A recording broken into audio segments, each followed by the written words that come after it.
Ya, puji Tuhan, sahabat Shalom, Bapak Ibu, saudara-saudara yang dikasihi Tuhan. Jadi, karena berhubung rumah kami persis di pinggir jalan besar sudah, ya, jadi ada sedikit gangguan, ada suara tahu bulat, katanya sontong juga ada. Ya, jadi saya harapkan suara tahu bulat tidak mengganggu konsentrasi kita di dalam kita mendengarkan midras pagi hari ini. Nah, puji Tuhan, Bapak Ibu, saudara-saudara yang dikasihi Tuhan, firman Tuhan secara khusus kalau kita lihat di dalam kitab Matiyahu pasal 24 ayat 37 sampai ayat 39, ini berisi sebuah pesan, ya, baik pesan yang disampaikan kepada umat manusia secara universal, kepada umat manusia secara menyeluruh, maupun pesan Tuhan yang disampaikan kepada kita sebagai umat Tuhan yang telah Dia pilih, yang telah Dia tebus dengan darah yang kudus. Ya. Jadi sekali lagi saudara,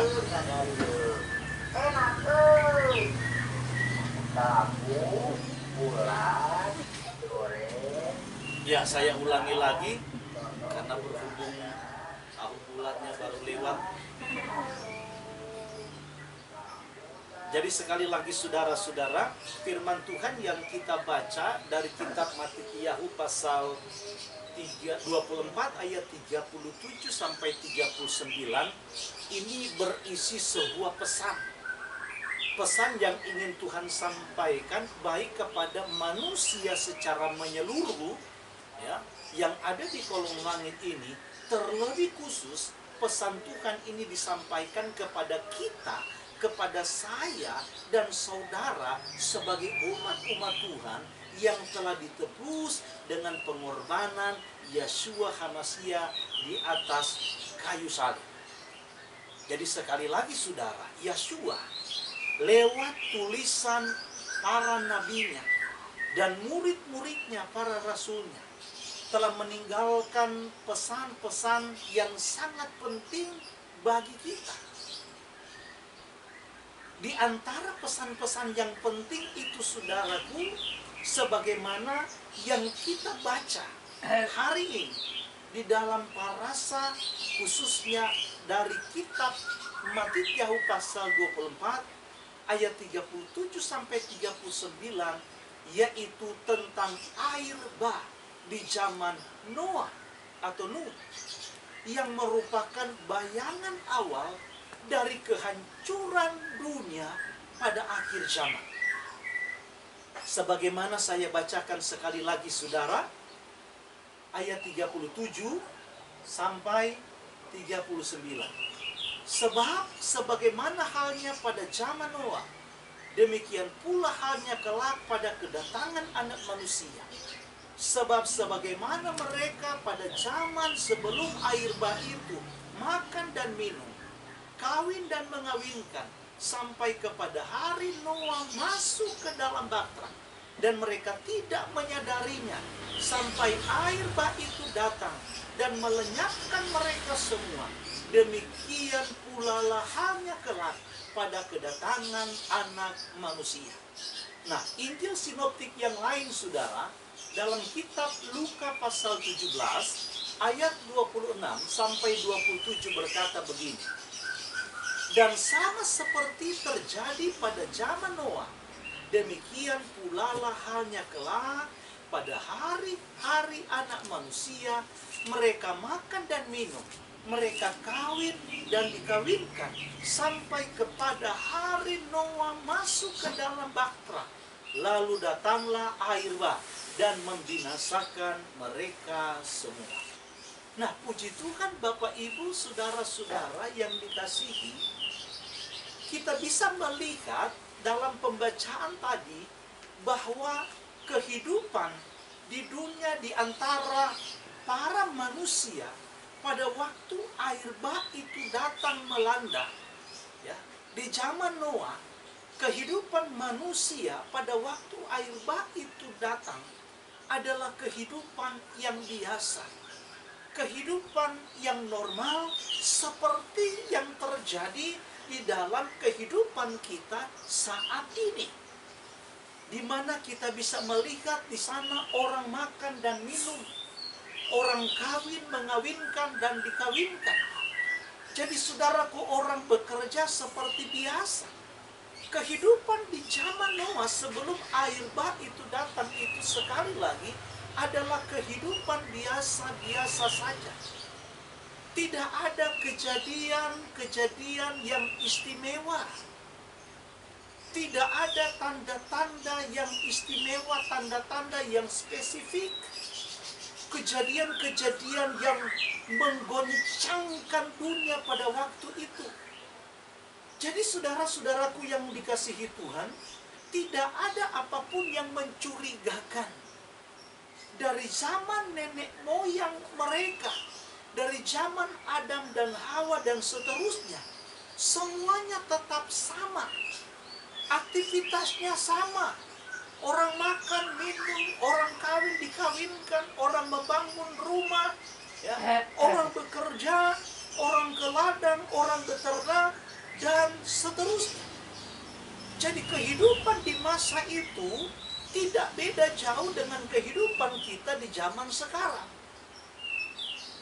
Yang mungkin saudaraku berbeda, di mana pada waktu itu suatu hari mereka melihat bagaimana Noah dan anak-anaknya sibuk membangun sesuatu yang belum pernah mereka lihat sebelumnya. Sehingga orang-orang di zaman itu, saudara, mereka pasti heran. Mereka pasti berpikir, apa sesungguhnya yang dibuat oleh Noah dan keluarganya dan anak-anaknya? Karena yang dibangun oleh Noah itu tidak seperti rumah yang mereka tahu di zaman itu. Kenapa saudaraku? Karena mereka melihat bahwa apa yang dibangun oleh Noah ini ukurannya sangat besar sekali. Dan bentuknya juga saudaraku itu tidak seperti biasanya. Sehingga saudara-saudaraku, mereka orang-orang di zaman itu, ya, mereka itu penasaran. Mereka itu penasaran. Nah, di tengah-tengah rasa penasaran daripada orang-orang di zaman Noah, saudaraku, tambah lagi penasaran mereka. Kenapa saudaraku? Karena di samping Noah dan anak-anaknya sibuk dengan proyek besar mereka, yaitu membangun Batra, tidak henti-hentinya saudara-saudaraku yang dikasihi Tuhan, Noah ini, dia berkhotbah. Ya, dia berkhotbah, dia menyuarakan suara pertobatan. Bahwa orang-orang yang hidup di saat itu harus bertobat. Orang-orang di zaman itu harus mau meninggalkan kejahatan mereka dan kembali kepada Tuhan. Karena kalau tidak, maka Tuhan akan mengirim air bah untuk menghancurkan seluruh dunia. Dan saudara-saudaraku, sejak itu, setiap hari Noah bekerja sambil berkhotbah terus-menerus. Hingga akhirnya saudaraku, banyak dari antara mereka sudah mungkin tidak ingat lagi kapan Noah mulai berkhotbah tentang suara pertobatan.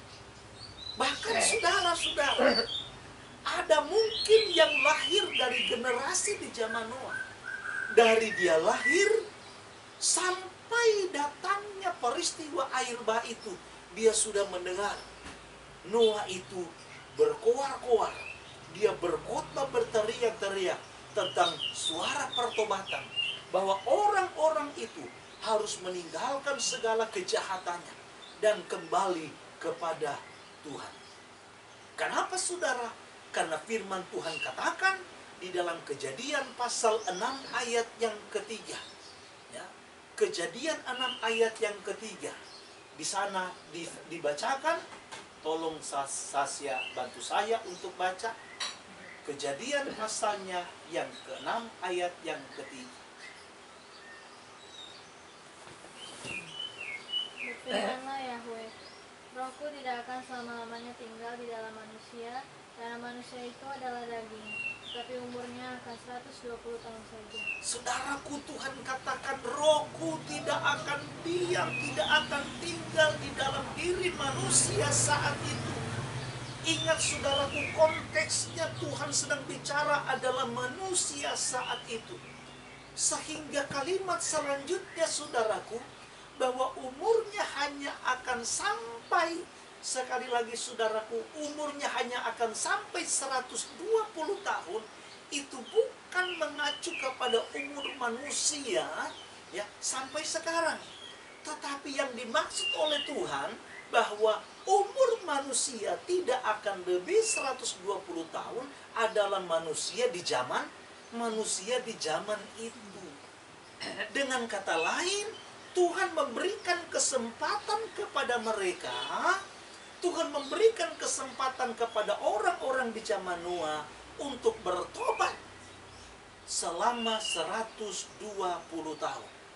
Jadi kesempatan yang Tuhan berikan kepada manusia saat itu cuma 120 tahun, tidak lebih. Dengan kata lain saudaraku, kesempatan yang diberikan kepada Noah untuk membangun bahtera itu berarti kurang lebih ada 120 tahun. Sehingga saudara bisa bayangkan 120 tahun bagaimana Noah itu saudaraku membangun bahtera itu dan berteriak-teriak, menyuarakan suara pertobatan untuk orang-orang di zaman dia meninggalkan segala kejahatan dan kembali kepada Tuhan. Sehingga kita bisa menggambarkan saudaraku, orang-orang yang hidup di zaman Noah, tadinya mereka merasa penasaran, tadinya mereka mungkin merasa agak geli, bercampur lucu tentang apa yang dibuat oleh seorang Noah.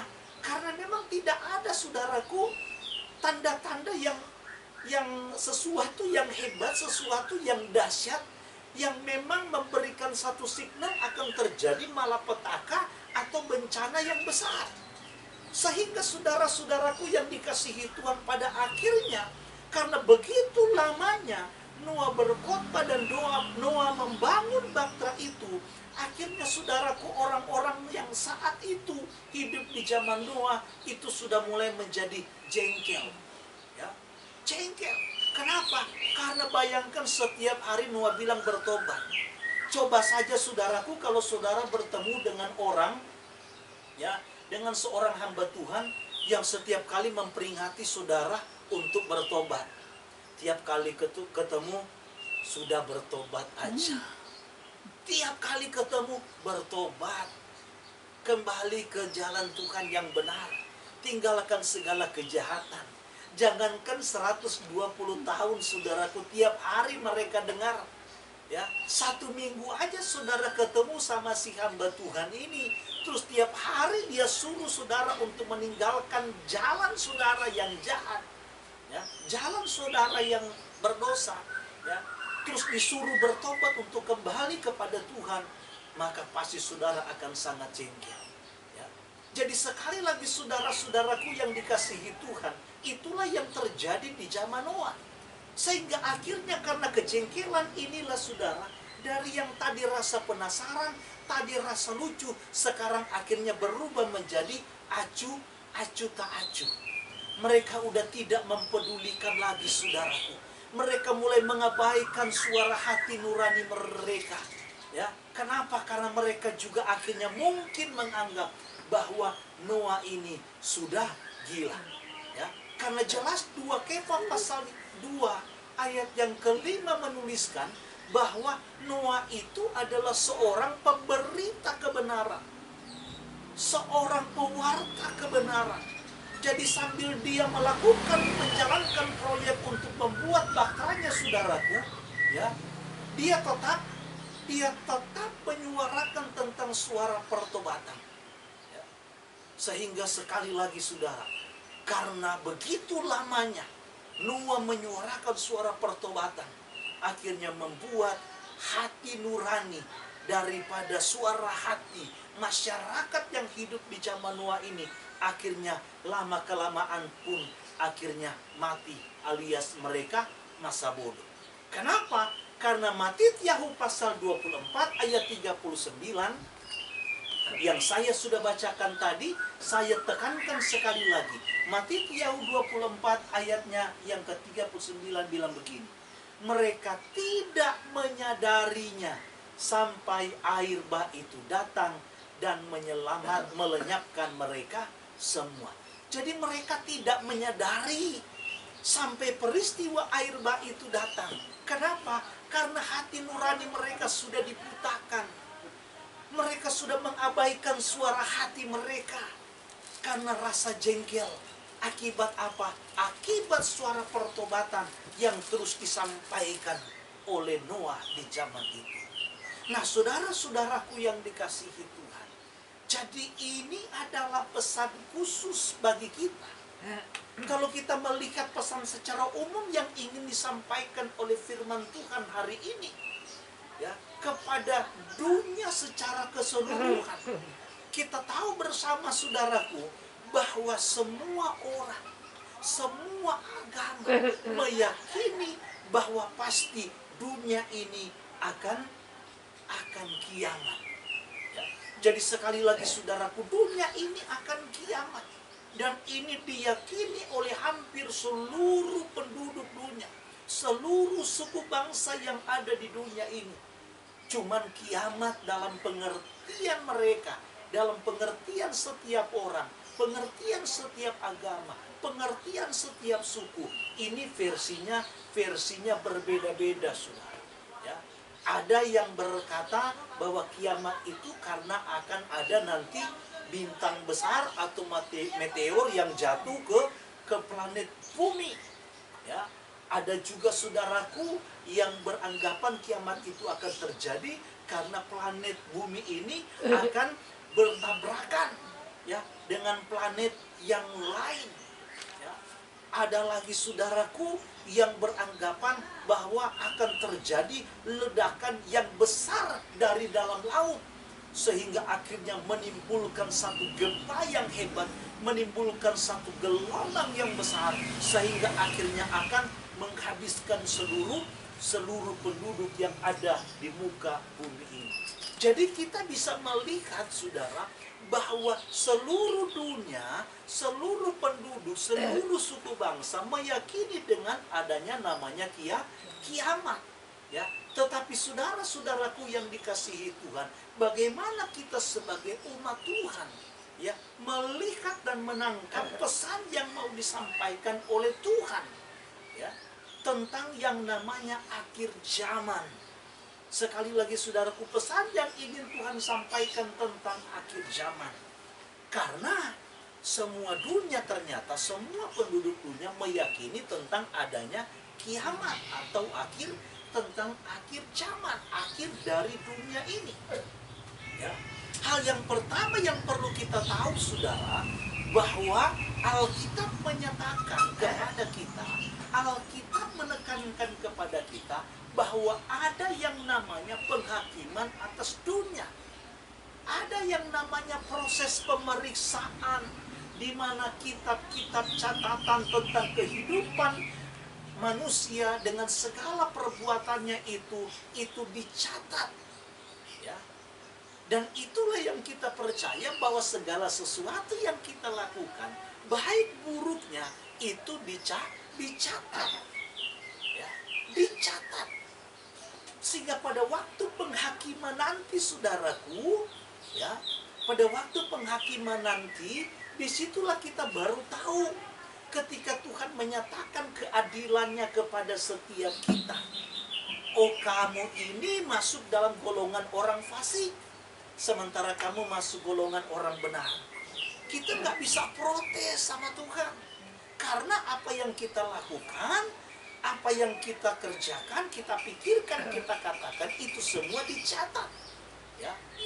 Nah, saudara-saudaraku yang dikasihi Tuhan, itulah sebabnya hal yang kedua yang kita yakini, menjelang akhir zaman akan datang yang namanya masa di mana sang hakim yang adil itu, yaitu Yeshua HaMasyiah, akan datang ke dalam dunia. Ya. Akan datang ke dalam dunia untuk menjemput setiap orang yang percaya. Ya. Untuk menjemput setiap orang yang percaya. Itulah yang kita kenal dengan masa pengangkatan. Ya. Itu belum masuk di dalam masa penghakiman, masa vonis.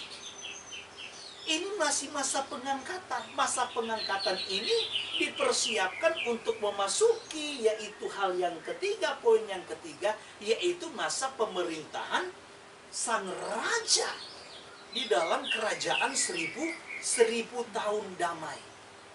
Ya.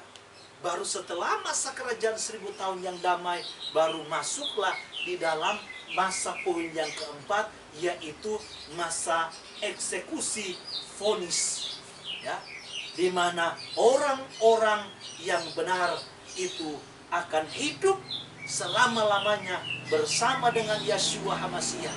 Sementara orang-orang fasik, orang-orang yang hidup di dalam dosa dan kejahatan, yang tidak mau bertobat, yang tidak mau mendengarkan seperti di zamannya Noah, yang tidak mau meresponi tentang apa yang disampaikan oleh Tuhan melalui para nabinya, melalui para rasulnya, melalui para hamba-hambanya, mereka akhirnya akan dihukum di dalam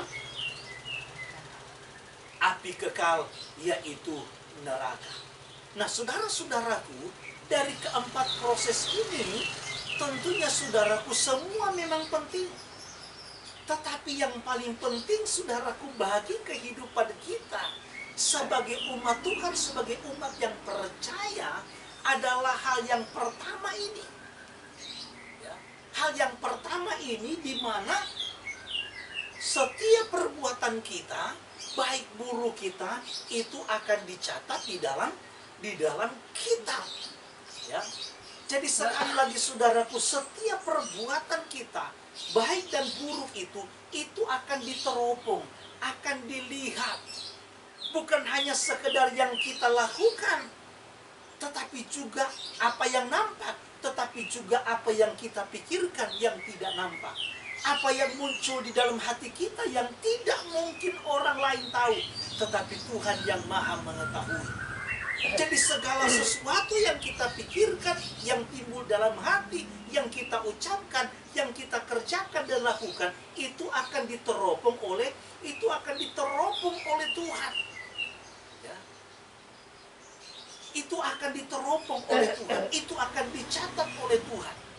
Sehingga saudara-saudaraku yang dikasihi Tuhan, ketika saatnya tiba, ya, ketika vonis itu dijatuhkan kepada kita, maka biarlah Tuhan mendapati kehidupan kita senantiasa boleh berkenan kepada Tuhan. Jadi sebelum vonis itu dijatuhkan, saudaraku, sebelum masa itu selesai, ya, sebelum kesempatan itu saudaraku tertutup, maka kita masih punya waktu, ya, kita masih punya waktu untuk kita berubah dari waktu ke waktu, dari hari ke hari, untuk semakin lebih baik, semakin lebih dibenarkan, semakin lebih memuliakan, dan semakin disempurnakan di dalam Tuhan. Kalau waktu itu, vonis itu saudaraku sudah selesai, sama dengan peristiwa air bah di zaman Noah. Ketika waktu 120 tahun itu sudah selesai, maka tidak akan ada lagi kesempatan. Jadi ketika waktu pemeriksaan itu sudah selesai, maka nasib semua orang itu sudah ditentukan.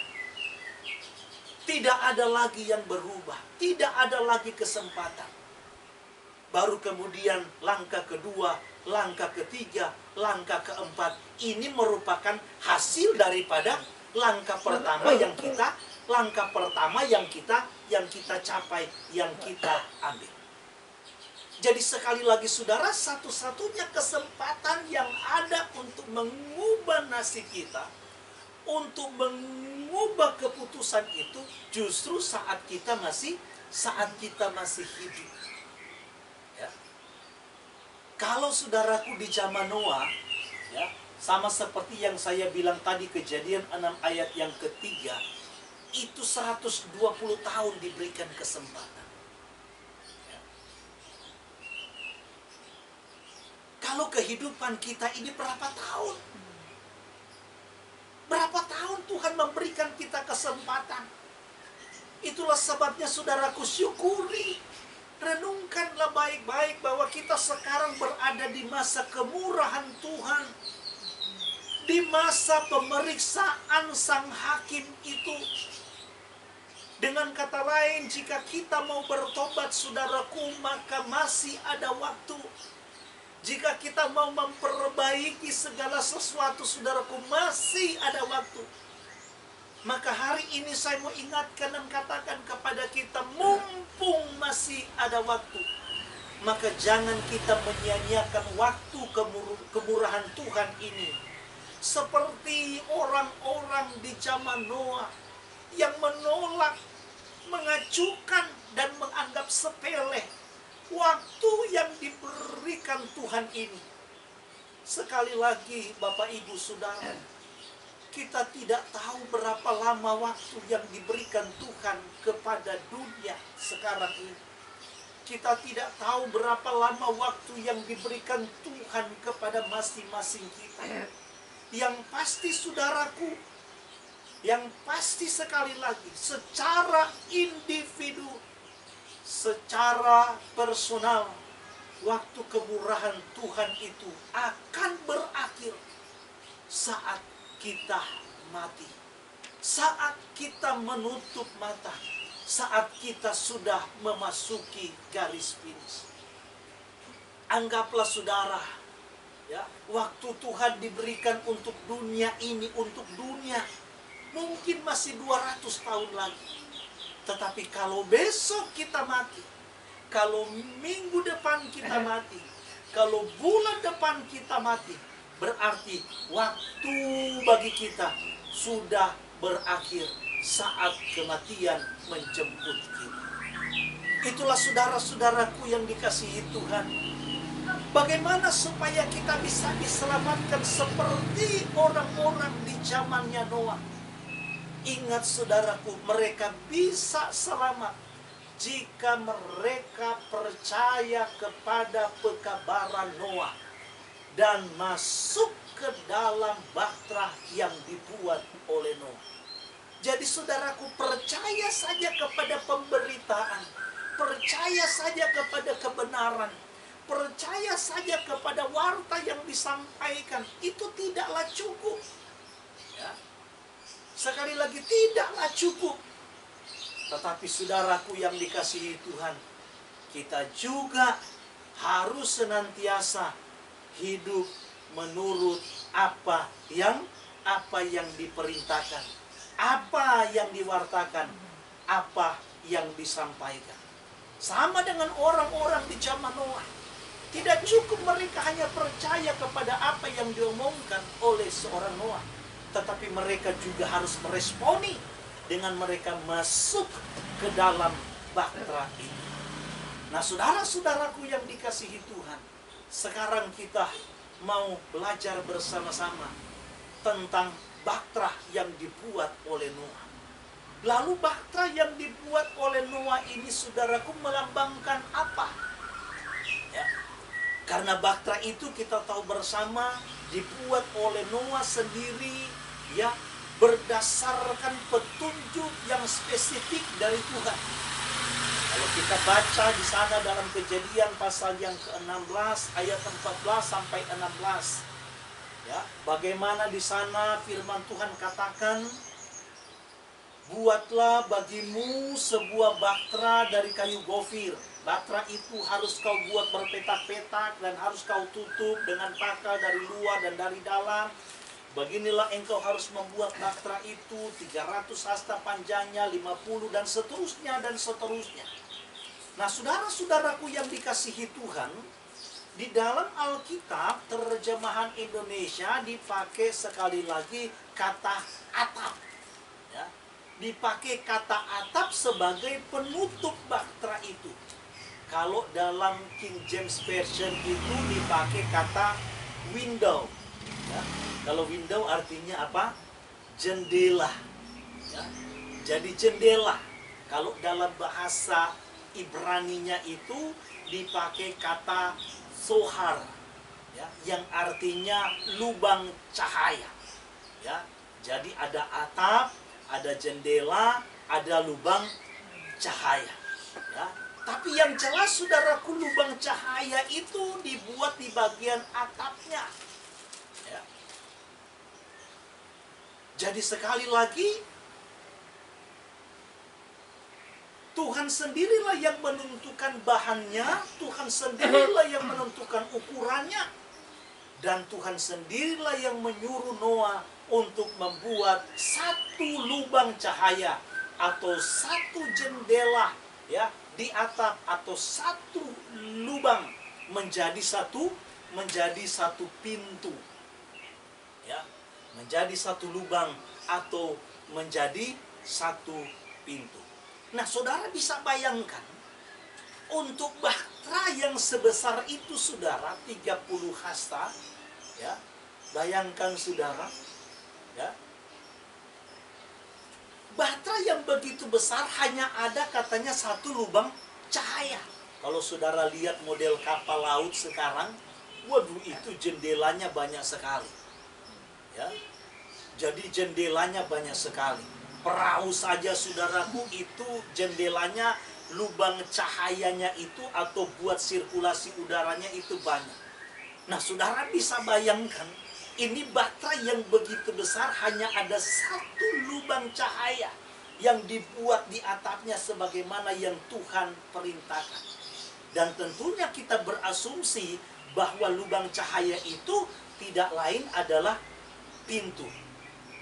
Dan pastilah saudaraku, lubang cahaya itu dalam asumsi kita, kalau kita pakai rasio, tidak mungkin pintunya atau besarnya seperti pintu rumah kita. Wow, sudah pasti saudaraku, ya, pintu yang dibuat atau lubang cahaya itu pasti cukup besar. Kenapa? Karena itulah satu-satunya lubang udara yang ada saudaraku di bahtera itu.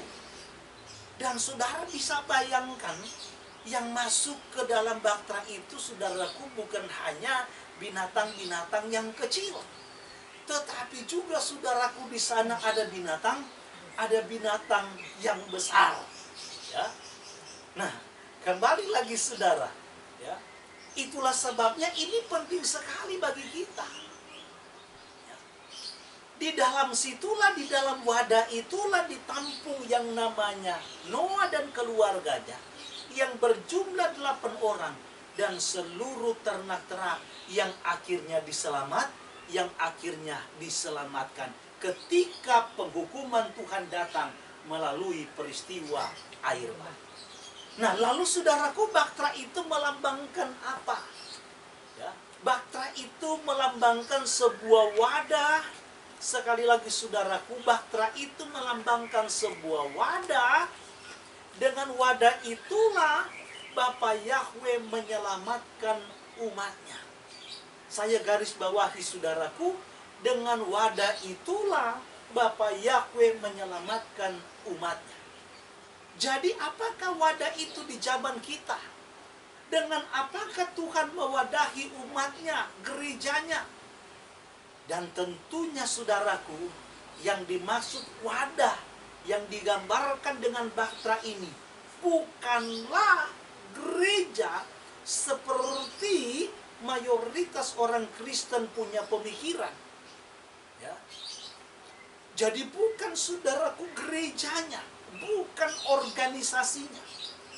Ada orang-orang yang kalau kita memberitakan tentang kebenaran, ya, tentang nama kudus ini, ya, nama kudus tentang Yahweh Sefaot Besem Yahshua HaMashiach, satu yang mereka bilang, Saya dari dulu GPIB sampai mati GPIB. Ya, saya Gemim dari dulu sampai mati saya Gemim. Sekali lagi saudaraku, Baktra yang dimaksud yang bisa menyelamatkan umatnya bukan organisasi. Ya, bukan juga yang dimaksud itu adalah bangunannya. Ya, bukan denominasi. Tetapi saudara-saudaraku yang dikasihi Tuhan, yang dimaksud satu Baktra itu tidak lain adalah kumpulan daripada orang-orang percaya. Ya. Kumpulan dari orang-orang percaya. Bayangkan saudaraku, Tuhan tidak menyuruh Noah untuk membangun Baktra sendiri. Tuhan tidak menyuruh anak-anaknya untuk membangun Baktra sendiri. Padahal bisa saja sebenarnya. Ya. Tetapi ini mereka hanya disuruh untuk membangun satu wadah, membangun satu Baktra, di mana Baktra itulah yang bisa menyelamatkan mereka. Air bah itu saudaraku yang dikasihi Tuhan bukan hanya terjadi 1-2 hari, 1-2 minggu, 1-2 bulan, tetapi genap 1 tahun 17 hari. Ya. Jadi sekali lagi saudaraku yang dikasihi Tuhan, wadah yang dimaksud itu tidak lain adalah persekutuan orang-orang percaya. Lalu bagaimana kita bisa melihat saudaraku ciri khas persekutuan orang-orang percaya?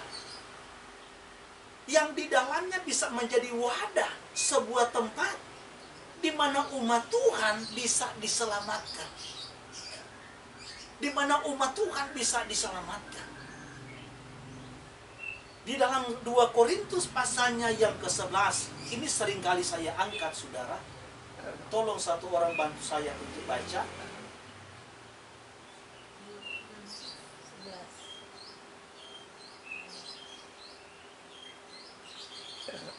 2 Korintus 11 ayat 2.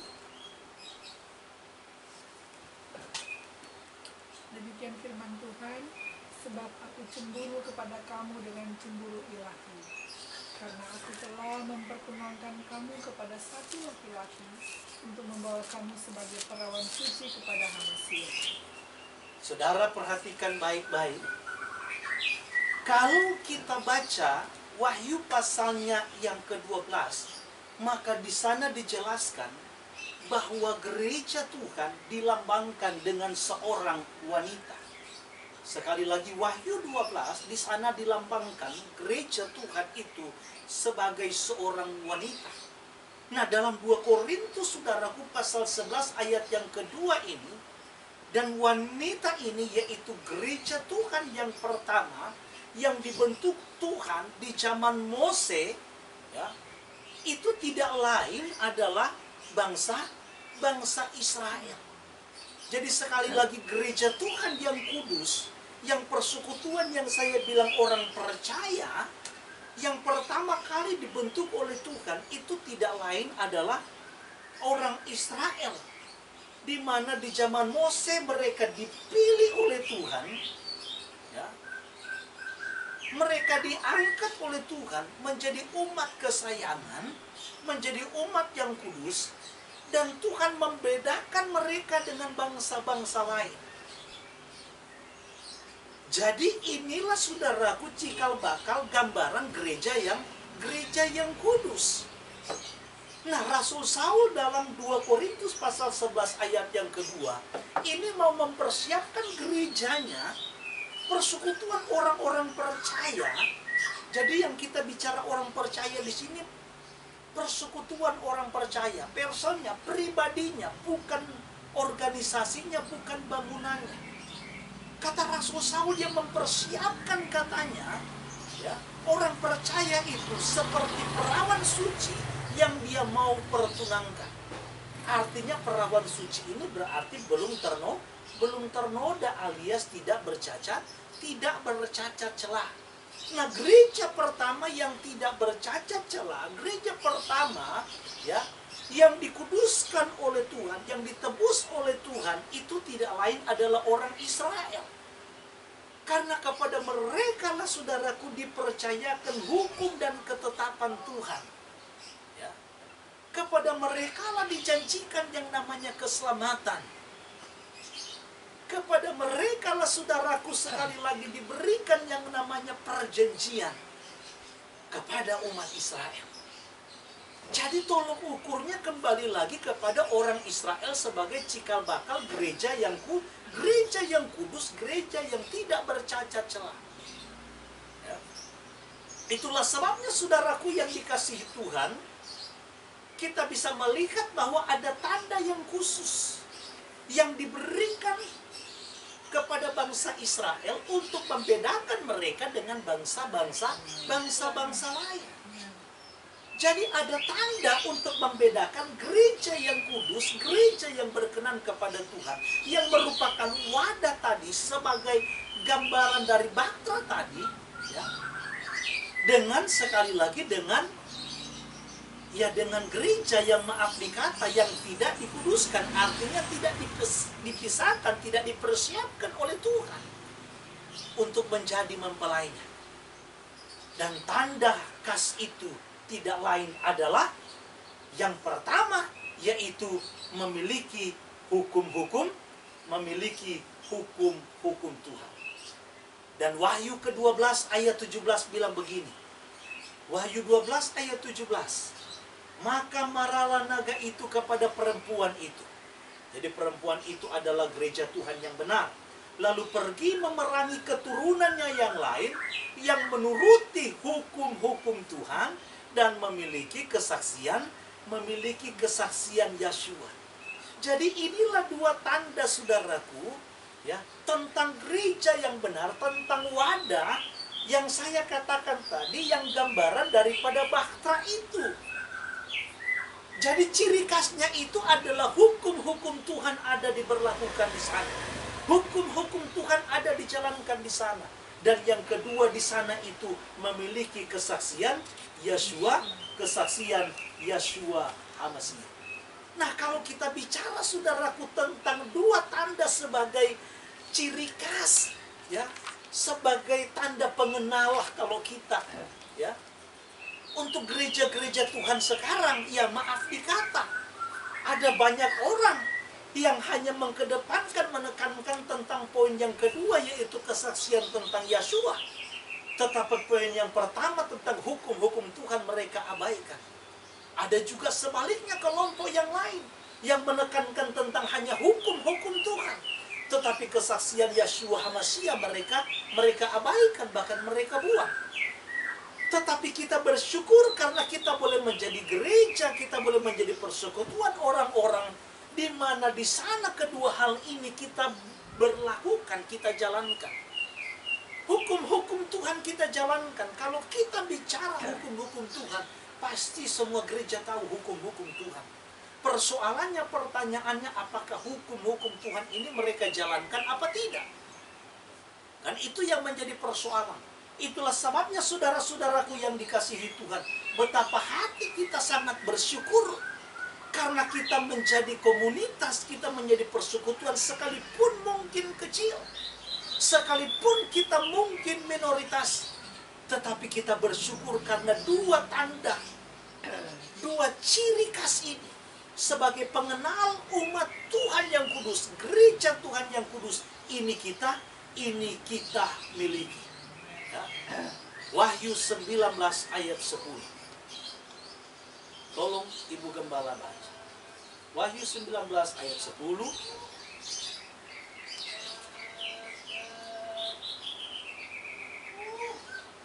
Maka tersungkurlah aku di depan kakinya untuk menyembah dia. Tetapi ia berkata kepadaku, janganlah berbuat demikian. Aku adalah hamba sama dengan engkau dan saudara-saudaramu yang memiliki kesaksian Yeshua. Sembahlah Elohim, karena kesaksian Yeshua adalah. Nah, saudaraku, kesaksian Yeshua, kata firman Tuhan, ya, kesaksian-kesaksian tentang Yeshua itu adalah roh nubuat. Roh nubuat adalah semua hasil karya Roh Kudus. Jadi saudaraku, di mana kita menemukan kesaksian-kesaksian tentang Yeshua yang merupakan karya daripada Roh Kudus, dan di mana ada gereja Tuhan yang memanifestasikan tentang karunia-karunia Roh Kudus dan memberlakukan dan menjalankan tentang hukum-hukum Tuhan, maka inilah, sekali lagi, inilah tanda. Inilah tanda. Inilah ciri khas gereja yang diperkenankan oleh Tuhan. Ya. Gereja yang diperkenankan oleh Tuhan. Karena memang firman Tuhan katakan, saudara-saudaraku yang dikasihi Tuhan, di dalam Batra itu hanya tersedia satu pintu. Hanya ada satu pintu masuk, hanya ada satu pintu cahaya, hanya ada satu lubang sirkulasi udara sehingga di mana manusia itu bisa hidup. Dan itulah yang menjadi jalan. Siapakah jalan yang dimaksud? Yohanan pasal 14 ayat yang ke-6 yang kita tahu bersama.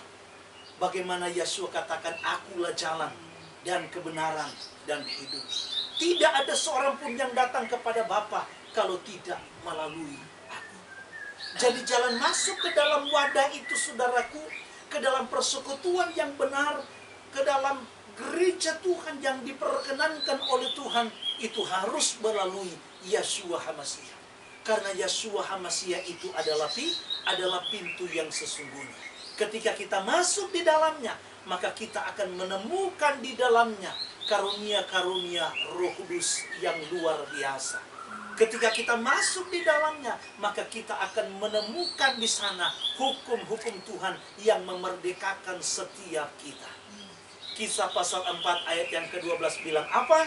Dan keselamatan tidak ada di dalam siapapun juga selain di dalam Dia. Sebab di bawah kolong langit ini tidak ada nama lain yang diberikan kepada manusia yang olehnya kita dapat diselamatkan. Haleluya. Nah, saudara-saudaraku yang dikasihi Tuhan, yang paling terakhir mengingat waktu. Lalu saudara-saudaraku, apa yang menjadi pesan Tuhan kepada setiap kita? Ya. Apa yang menjadi pesan Tuhan kepada orang-orang yang sudah ada di dalam Batra itu? Saudaraku yang dikasihi Tuhan, mari kita merenungkan bersama kembali. Saya ajak kembali kita untuk masuk di dalam sebuah narasi tentang peristiwa Tuhan menghukum dunia ini dengan air bah. Saudaraku, kondisi hidup di dalam Bahtera Noah itu bukanlah kondisi yang nyaman. Kenapa, saudaraku?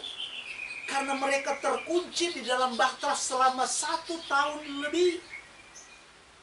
Bayangkan, saudara, 1 tahun lebih yang mereka ketemu hanya bapaknya, ibunya, mantunya, anaknya. Ya, kalau dari anak mantu ketemu sama mertua, dan segala macam. Ya. Belum lagi, saudaraku, hewan-hewan yang ada di dalamnya yang menyebarkan baunya yang khas, ya, baunya yang luar biasa. Ya, saya pernah, saudaraku, ya, waktu pergi ke Sumba, tinggal di salah satu rumah jemaat yang ada di sana. Nah, rumah itu modelnya rumah panggung. Jadi kita tidur di atas itu cuman terbuat dari kayu-kayu, dari bale-bale bambu, saudara. Ya, jadi begitu banyak sekali celah. Nah, kita tidur di atasnya, di bawahnya itu, saudaraku, itu ada kandang. Jadi kita tidur itu di atas persis kandang. Di bawah itu ada kuda, kemudian ada babi. Ya, jadi lagi tidur tiba-tiba kudanya itu udah kencing. Waduh, aromanya, saudara, benar-benar memang luar biasa. Belum lagi bau kotoran. Ya, nah itu, saudaraku, hanya kita tidur malam, numpang tidur, numpang taruh kepala malam. Bagaimana, saudara-saudaraku yang dikasihi Tuhan, dengan yang namanya kehidupan 8 orang yang ada di Batra? Belum lagi setiap hari mereka harus membersihkan kotorannya. Belum lagi mereka mungkin saudaraku dengar ocehannya dari mungkin mertua dan lain-lain. Jadi luar biasa sebenarnya saudaraku kondisi yang ada di dalamnya. Tetapi saya mau beritahukan hari ini saudara-saudaraku yang dikasihi Tuhan. Itulah sebabnya maka masing-masing orang di dalamnya harus betul-betul menahan diri, mengendalikan diri. Mereka harus memiliki satu pengertian yang luar biasa satu dengan yang lain. Mereka harus memiliki kesabaran yang ekstra saudaraku. Mereka harus gigih, mereka harus berjuang, mereka harus rajin, mereka tidak boleh malas-malasan. Mereka tetap harus tekun saudara. Dan inilah yang mereka lakukan supaya mereka bisa bertahan. Jadi kalau saudaraku yang dikasihi Tuhan, kita tidak memiliki kerendahan hati, kita tidak bisa mengendalikan diri, ya. Kita tidak bisa mengendalikan diri, kita tidak bisa sabar, kita tidak bisa mengucap syukur, apalagi kita tidak bisa mengendalikan perkataan, mengendalikan lidah. Ini akan sangat berbahaya. Ini akan menimbulkan sebuah konflik saudaraku yang dikasihi Tuhan. Tetapi luar biasanya saudaraku yang dikasihi Tuhan, ya, ke-8 orang ini mereka bisa bertahan. Mungkin saja saudaraku dalam wadah itu sekali lagi, mungkin saja, ya, mungkin saja saudaraku ada yang memancing emosi, tapi dia harus menjaga mengendalikan diri.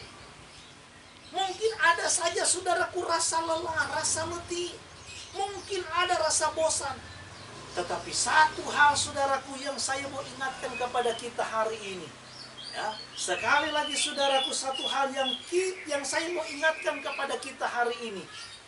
Jangan kita keluar dari wadah Tuhan yang benar itu. Amin saudaraku. Ya, jangan kita keluar. Cuman karena mungkin kita tersinggung dengan salah satu jemaat. Cuman mungkin karena kita kurang sabar menantikan jawaban dan pertolongan Tuhan. Cuman karena mungkin saudaraku yang dikasihi Tuhan, kita marah, kita sakit hati, kita emosi. Kita merasa tidak diperhatikan, kita merasa tidak dibantu dan yang lain-lain. Saya mau katakan dan ingatkan kepada kita, jangan keluar dari bahtera itu. Sama dengan kehidupan saudaraku 8 orang keluarga Noah. Sekalipun mungkin mereka jenuh, sekalipun mereka capek, sekalipun mungkin mereka bisa saja emosi. Mereka bisa saja saudaraku tidak sabar. Tetapi mereka tetap bertahan di wadah itu sampai waktunya tiba. Kurang lebih 1 tahun 17 hari sampai air bah itu benar-benar surut. Dan akhirnya mereka boleh menuai segala ketaatan mereka, segala ketekunan dan kesetiaan mereka. Dan mereka boleh menikmati keselamatan. Hari ini saya mau ingatkan sekali lagi kepada kita saudaraku. Bukan berarti kita mau sok-sokan lebih benar daripada yang lain.